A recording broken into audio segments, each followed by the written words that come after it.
Live from Ittner Architects, this is Issues in Education. Here to lead a roundtable discussion with leaders in education is moderator John Carney on KTRS. Broadcast portion and the roundtables that really bring up some important educational conversations, of course, is Ittner Architects. So to begin with, as we get underway, the president and CEO of Ittner, Dennis Young, once again having us, and you're not as nervous with me at the steering wheel as you were the first time. Well, you're wearing that bright red shirt. You think it's Valentine's Day or what? This is my love outfit is what it is. I was going to go the Cupid thing with the wings and the archery set. Well, I'm glad you're on radio. Yes, thank you very much. So I would think for you, this has to be really exciting. Not that you don't have access to great leaders in education for these monthly roundtables, but especially here, right. I mean, I don't want to say shooting fish in a barrel, but you've got people from all over the country that are leaders in this field. Yeah, from 25 states, they're all innovators in technology, and they all understand how technology influences the way we learn.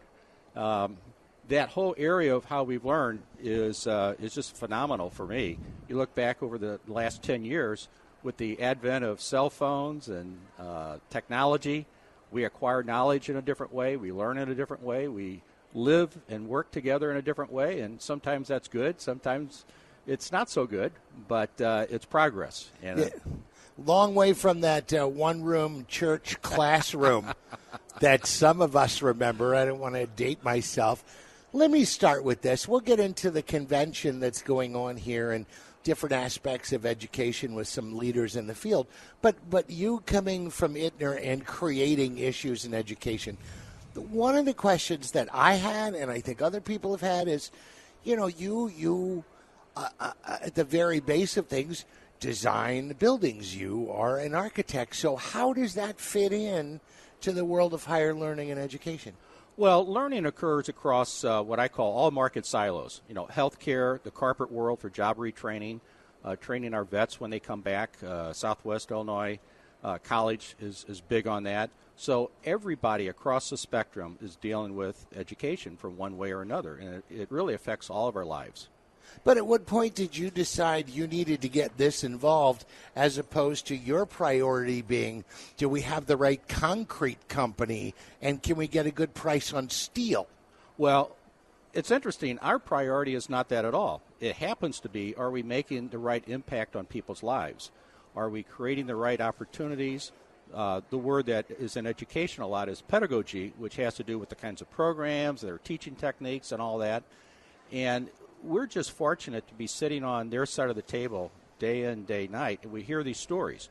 We see what everyone is doing on their own, and if we could just put together a forum like this, which is really a national forum, that allows people to share to a larger audience the kinds of achievements that they're undertaking, I think, is something we have to do. Someone in your line of work 25 years ago gets tasked with with building a school, with designing some house of higher education. How is it different now? What are the different considerations in 2017 that you put into a design than they did then? Well, one of the biggest things has to do with just the whole adaptability and flexibility, because things are changing so quickly. We know how technology and learning is affecting us today, but in 5 years, no one could ever guess how it's going to affect us. Right now, we've gone from, if you will, the dedicated computer room. There's no longer the dedicated computer room. It's one-on-one. People carry tablets. If they don't have a tablet from a school, a worker, say from Chrysler or U.S. Steel, they have one that they have at home, and they bring it to the job retraining aspect. Yeah, they're like Wi-Fi'd buildings now. And everyone's connected. And what's really interesting about this, unlike the old days where you would get a grade, an A, B, or C with the people around you. This is worldwide. We're really competing at a worldwide level for acquiring knowledge and what to do with that knowledge. There's right now universities such as Maryville University is creating an innovation center, and that's because they want to really allow their students to apply what they know, and many of these students are already creating their own companies. It is changing all the time, and it benefits us that you and the folks at Ittner are staying on top of this and building these these places of tomorrow that will better suit the technology, because it is almost impossible to keep up with. It's impossible to keep up with. And one of the exciting things we got coming up is a national forum out in Denver in March with the National School Board Association. This is bringing people from all over the country together to talk about these issues. And every year when we do this, the discussion changes.